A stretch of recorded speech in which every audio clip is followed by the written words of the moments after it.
Assalamu alaikum, dear students. Last time we were solving the numerical problems, and we have solved up to question number 29.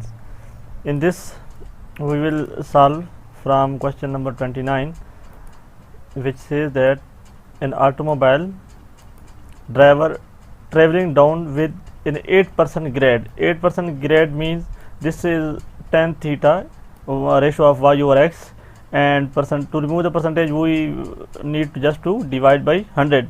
8 over 100, it means this is tan theta is equal to 0.008. so in this case our y over x tan theta will be equal to 8 by 100. so 8 over 100 means 0.08. 0.08. so a great slams on his brake. Slam means he is applying brakes and skids 30 meters before hitting a parked car. Skids mean when a person applied brakes, then the stopping distance mean 30 meters is its stopping distance when he applied the brakes from time of applying brakes to the to that time when this object then automobile will come to rest. It means the stopping distance is 30 meters before hitting a parked car. A lawyer hire an expert who measure the coefficient of kinetic friction between the tire and the road to be mu is equal to this. So you mean the coefficient of frictions between the road and the tire is 0.45. Is the liar correct to measure to accuse the driver of exceeding the 25 mile per hour speed limits? And the liar accused the driver that he was exceeding beyond this speed. If we need to find the speed of that automobile if it was exceeding using this given condition. The first is he skids 30 meters and then using 8% grade and using coefficient of friction 0.45. so as automobile is traveling down in an inclination, so we will first sketch the problems. So this is the inclined plane on which this automobile was coming down or sliding. In this case always normal force is upward or perpendicular to surface and weight is actually downward. So we will resolve this weight into two components, mg sin theta and mg cos theta. So mg sin theta will be in front of theta will perpendicular, which is perpendicular component mg sin theta and acting along the inclined plane surface, and mg cos theta which will just balance the normal force. N and mg cos theta are along the same line, and this is denoted by x axis and this is y. So theta tan theta is equal to 0.08. this was given because our inclination was 8% to 8 by 100 means 0.08. so tan theta is equal to, we can also find this equation in mechanics problems in which they have just solved out the equation of motion for the vertical and horizontal case, and we can find out that this inclination is equal to kinetic value of kinetic friction. So what we will do in short, we will just equalize the forces along x axis and y axis. So first for y axis n and mg cos theta is along the same line, so n minus mg cos theta is equal to my double dot is equal to 0 because there is no acceleration along this direction, perpendicular direction there is no acceleration, so we will put equal to 0, and n will become mg cos theta because right hand side is 0, so n can be written like mg cos theta. And fx is sum of forces along x axis which mg sin theta the first, and the second is frictional force because body is coming down, so frictional force will be upward in this direction, f which is equal to mx double dot because now body is speeding or applying brakes, so definitely it is accelerating or decelerating, so this will be equal to mx dot. We can find the frictional force. Frictional force is equal to mu into n, and n we have already found out, n is equal to mg cos theta. So we put use value of this n in this expression, this will give us mu mg cos theta. So frictional force, so we put this frictional force term in back to our equation, this for x-axis. So this will give mg sin theta minus f is equal to mu mg cos theta, and cancelling the mass term on both sides. So x double dot will be equal to g sin theta minus mu cos theta. If we want to find the velocity from this, so we need just to integrate this equation, which is acceleration. So if we integrate this equation 2 times, this will give displacement and also acceleration. So first integrate with respect to t, this will give us velocity, which will equal to gt sin theta minus mu cos theta plus x dot of 0, mean velocity at t is equal to 0. This is simple integration. And integrating again, this will give x is equal to x naught plus x dot t plus 1 by 2, this whole term. If we integrate this equation again for displacement, now we calculate the time required for the driver to stop for a given velocity x dot by solving equation 1 for t is equal to 0 with x dot is equal to 0. So we can find the time from this equation if we put velocity equal to 0, because when the automobile will come to rest, it means its velocity will be 0, and so its initial velocity will be equal to 0, because the stop for a given initial speed is x dot. So this will give us time t will be equal to, so if we denote just for differentiation, now at this time for stopping t prime, if I erase this,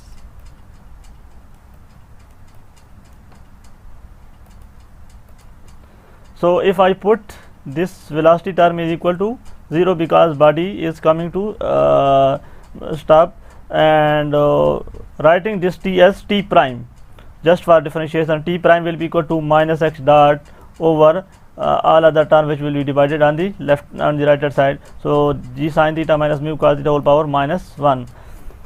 Substituting this in equation 2, which is this, if we substitute this t prime in this equation here and at this point, so this will give us x minus x naught. So we will just for differentiation writing this x with x prime and x dot with x dot prime. So x prime minus x dot, which will equal to x naught prime and t prime plus 1 by 2 gt prime square sin theta minus mu cos theta. So we put value of t prime back to in this equation, and here at this point and evaluating, this is delta x from initial point to the starting from the stopping point.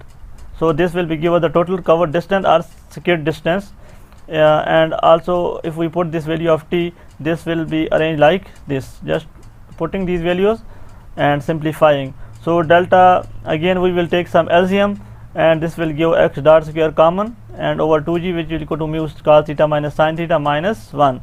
So by putting given values for theta and mu and g, this will give us, and for because the speed was 25 mile per hour, this will give the skidding distance 17.4 meter. If we put all these values in this equation, this will give delta x is equal to 17.4 meter. If the driver had been going to at 25 mile per hour, he could only have skidded 17.4 meter, but he has skidded for 30 meter. So it means definitely he was speeding, because this stopping distance is very small. So for this stopping distance, its speed should be less equal to 25 mile per hour. If he was speeding, then its distance the stopping distance in that case will be greater than 17.4 or maybe 30 meter.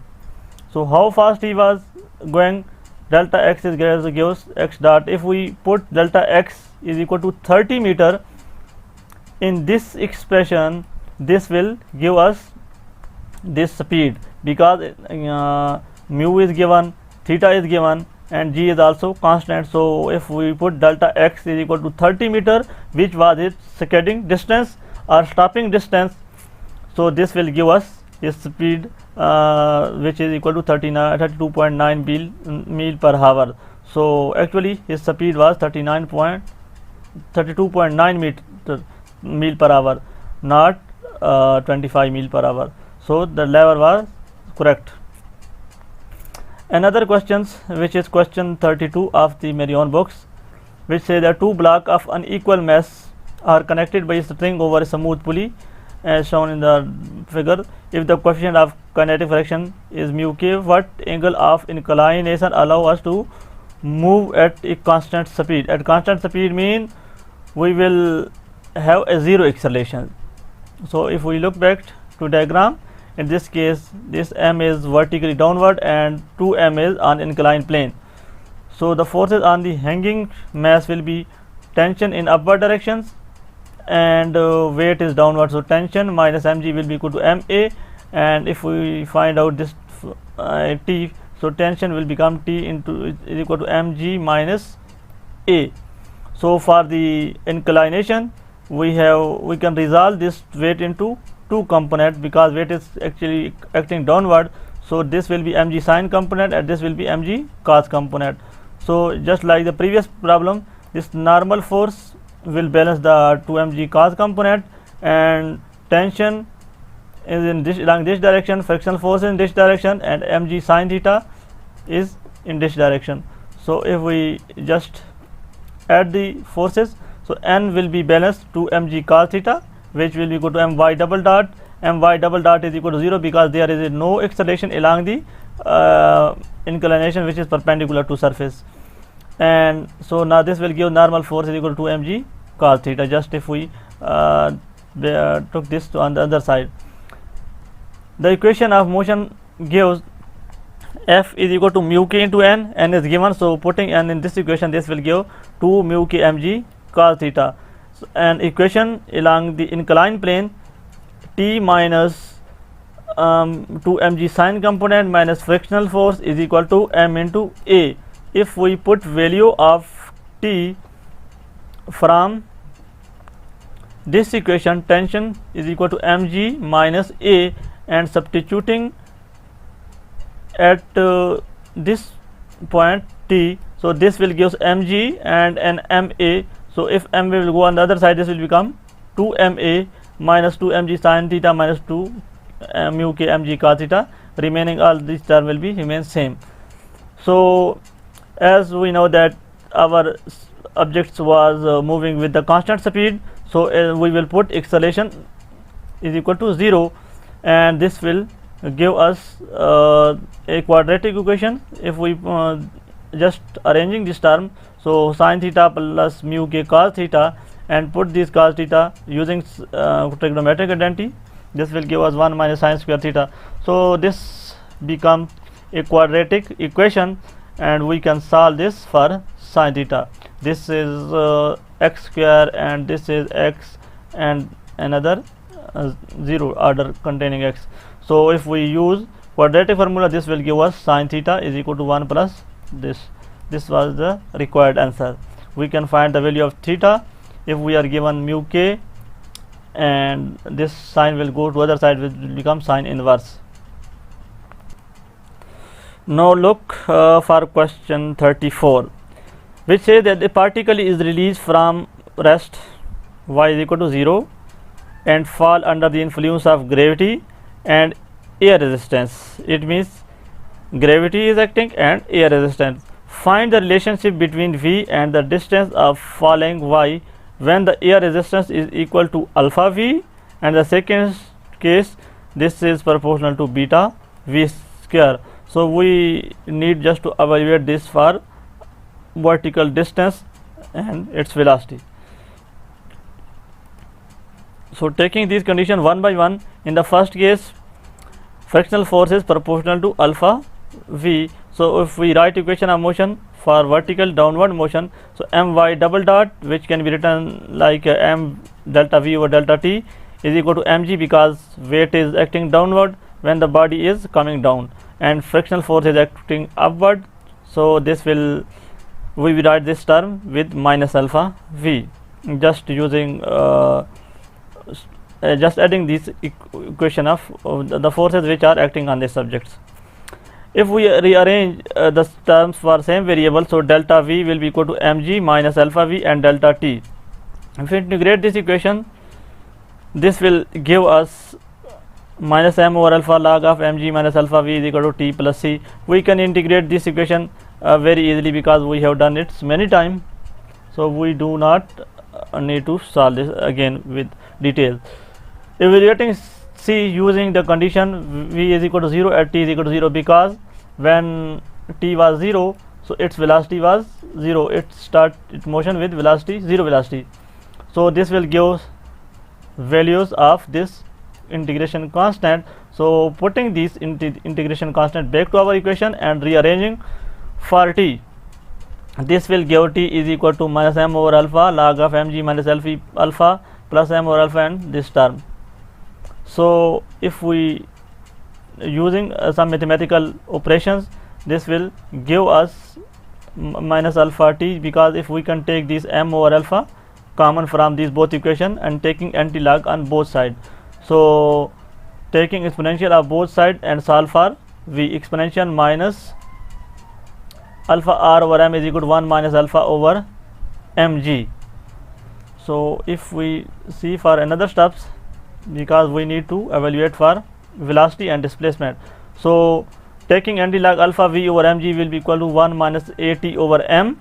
So if we separate out the term for velocity, v will be equal to mg over alpha 1 minus exponential minus at over m. So we can write velocity is equal to rate of change of displacement, and again separating the term for the different variable, delta y will be equal to delta t.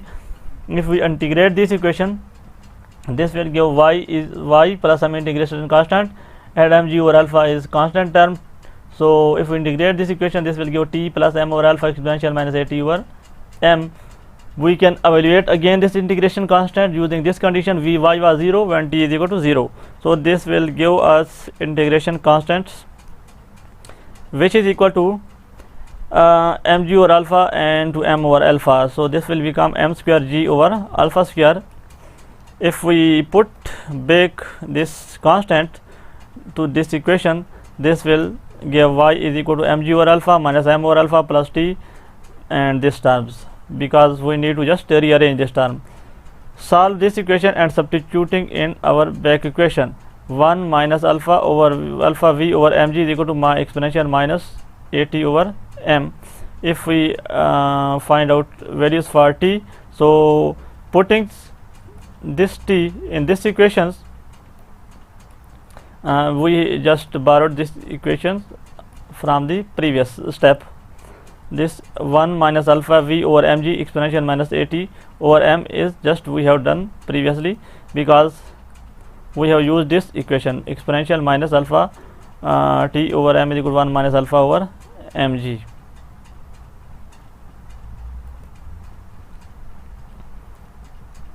If I go back to that page,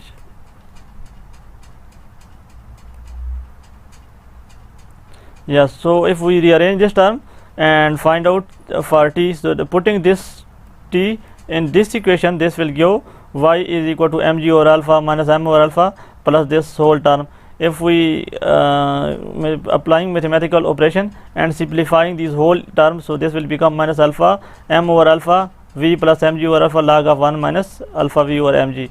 So this will give the equation for vertical displacement if force is proportional to alpha v. Now look for another part of this question, which says that in this case Fr, frictional force, is proportional to v square. So again m delta v over delta t will be equal to mg minus v square. In the previous case we have write down beta into v, and in this case we have beta v square. Again separating equation, in this case our integral will be different from previous, and applying the same condition, so this will give delta v mg minus v square. So we can integrate this equation using this integration general result, dx over a square minus x square, which is equal to 1 over a tan hyperbolic inverse x over a. So if we put these term in this format, so this will give 1 over a tan hyperbolic v over a plus bt over m plus c, where alpha is some constant. This is equal to mg over beta under root, and this will give integration constant if we use this condition t is equal to 0 and v was 0. So we can find out this integration constant which is equal to 1 over alpha tan inverse hyperbolic 0. So c is equal to 0, and putting this integration constant back to our integral, this will give 1 over a tan hyperbolic v over a is equal to bt over m. And solving for v, because we need to evaluate this further this for displacement, so we need to find out the expression for velocity. So v will become a tan hyperbolic abt over m. If we write this v in term of dy over dt, and again integrating this equation and using this integral, tan hyperbolic u is equal to log of cos hyperbolic u, and using this initial condition y is equal to 0 when t was 0, this will give this integration constant. So this integration constant again comes to be 0, and because log of 1 is equal to 0, and putting this in c is equal to 0 in this equation, this will give expression for y is equal to m over b log of cos hyperbolic abt over m. Again we can find this t by just manipulating this. We can find the values of t from this equation and rearranging and put this expression in term of v. So this will become m over beta log of cos hyperbolic tan hyperbolic inverse v over a. So using the identity tan hyperbolic u is equal to cos hyperbolic 1 over 1, these are trigonometric identities, we can just simplify our expressions using this.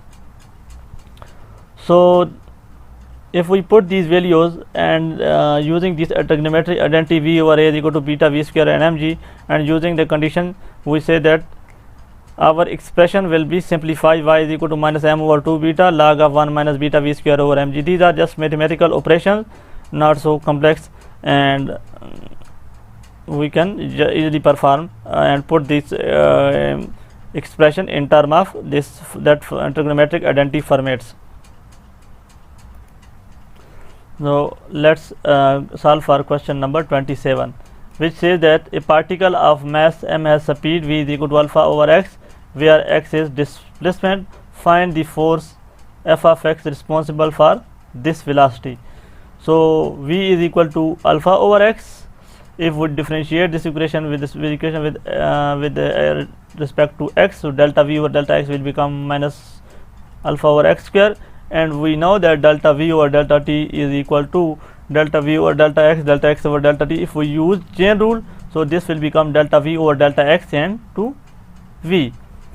So if use Newton law, f is equal to m delta v over delta t, and in the place of delta v over delta t we can put this equation delta v over delta t, which is equal to v delta v and delta x. So this m in place of m, and in place of delta v over delta t we can write equation v delta v by delta x. So we are given v is equal to alpha over x and delta v over delta x. Delta v over delta x is minus alpha over x square. So we just arrange this term for force, so this will become minus alpha square over x cube. Similarly we can find the potential energy if we can write this f is equal to minus delta u over delta x, integrating this equation. So let's see for another question, which is question 38. This says that the speed of the particle of mass m varies with the distance x, as v of x is equal to alpha x power n. Assume that v at x is equal to 0, at t is equal to 0 is equal to 0. Find the force responsible, determine x position as a function of time and force as a function of time. So we are given that v of x is equal to alpha x power n. So we will solve this equation like the previous equation, which is question 37. Again f is equal to m delta v over delta t. I am using this chain rule, and delta v over delta t can be written like delta v over delta x over delta t. We are given with v, so putting just values of v, and again here we can integrate v with respect to x. So this will become like this: f of x is equal to minus m1 a square and x power minus 2n plus 1.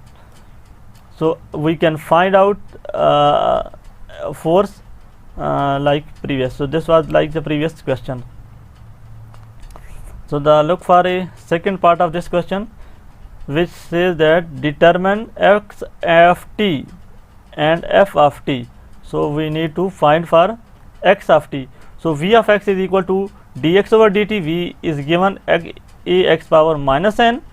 So if we rearrange this term and integrate on both sides, so this will give us x power n delta x is equal to a delta t.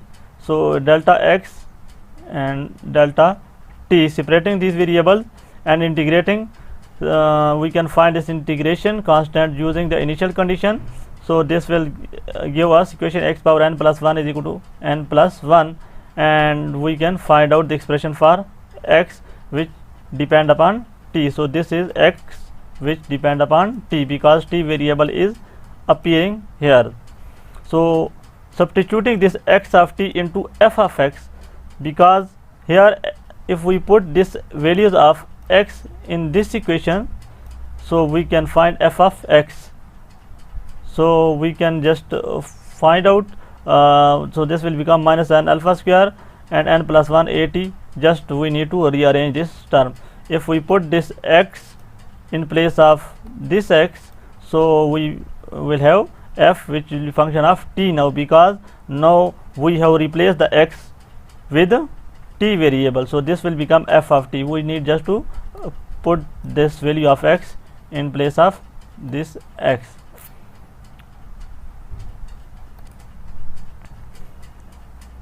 If we go for another question, which is question number 39, which is a boat with initial speed v0 is launched on a lake. The boat is slowed by the water by a force which is proportional to minus alpha exponential beta v. Find an expression for the speed and find the time and a distance for the boat to stop. So we will write equation of motion for the boats, and we will first find expression for v of t, and then we will put v of t is equal to 0, because we have to find the time for boat to stop and the stopping distance. So if we write equation of motion, in this case f is minus alpha exponential beta v. So delta v over delta t will be equal to m delta v over delta t will be equal to this force, because our boat was accelerating with delta v over delta t, and m was the mass of boat, and which is equal to minus alpha exponential beta v. So delta v over delta t is equal to minus alpha over m exponential beta v. If we integrate this equation both sides, this will give us this integration like exponential minus beta v over beta, which is equal to minus at over m. So we know that v is equal to v0 at t is equal to 0. So we will put this condition, and we will evaluate this integration constant. This will give c is equal to minus exponential minus beta v0 over beta. If we put these values in place of c and arranging this equation for v, so this will give v of t is equal to minus 1 over beta log of abt over m plus exponential minus beta v0.